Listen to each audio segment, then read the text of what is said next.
Alright, so today I'm going to teach you how to do a brake job and prove to you that anyone can do it.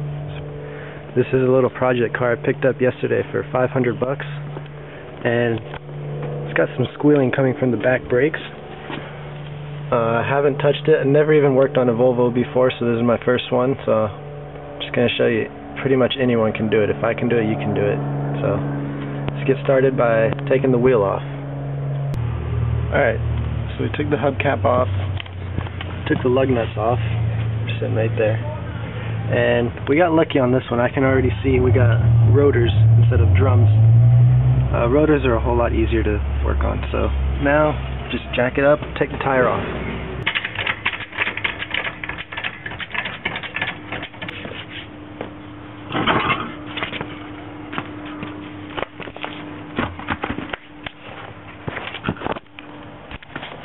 Alright, wow, a lot worse than I thought.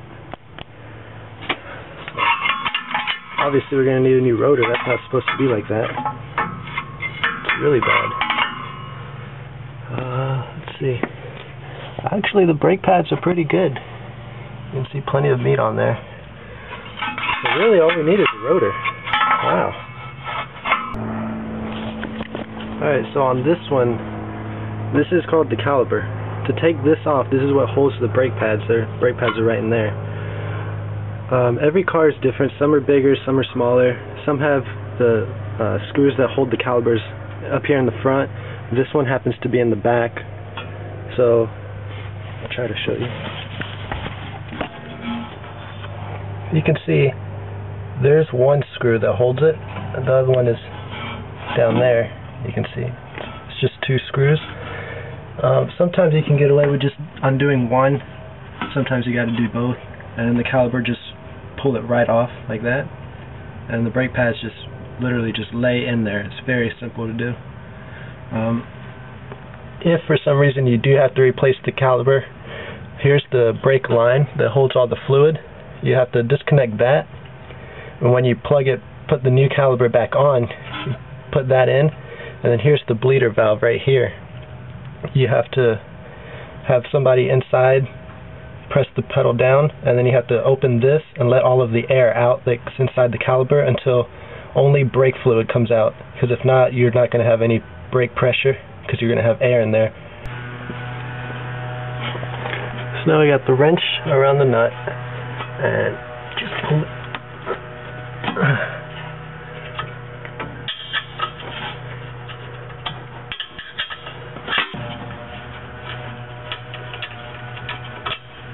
Got one out. Let's see.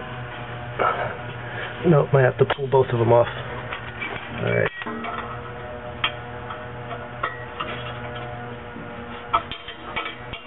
Can already feel the caliper getting a little loose.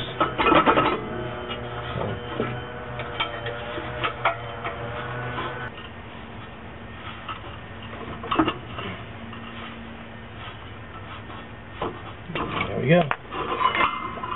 There's the caliper.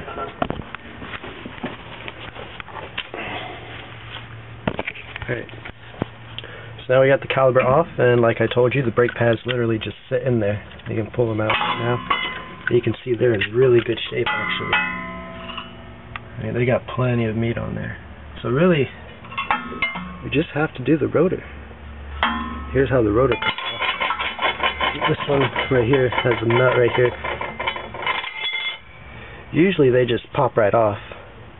I mean, on most of the cars I've worked on at least. But this one, I guess, safety feature. So I'm going to have to undo that real quick. But yeah, the caliper looks really good.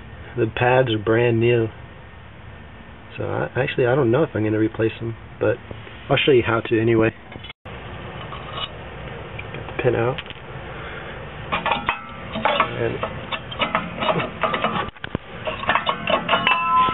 And there it goes. That's the emergency brake back there. So, yeah. There's the rotor. Let's go get the parts. Alright, so I got the new rotor here. Obviously that's the old one. You can see where it broke.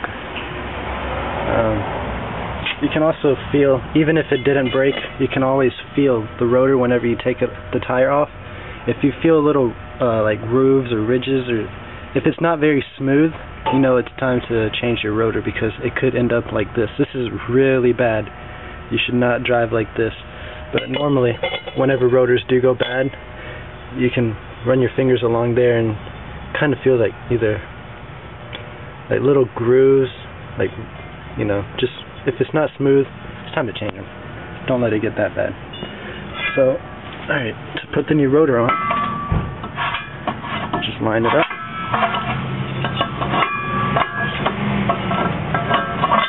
There it goes. Easy as that. And this little thing right here, put that in. Make sure it's nice and tight. You don't want it loose.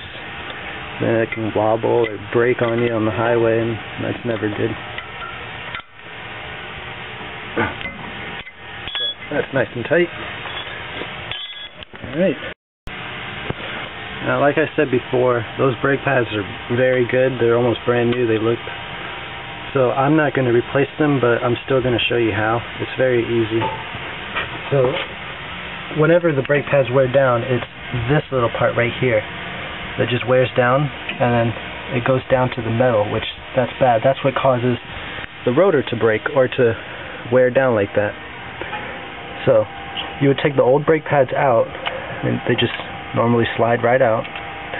And this one's got a little locking mechanism down here, so I'm not going to go through all that trouble, but normally they just slide right out. And I like to keep the old brake pad, one of them, here.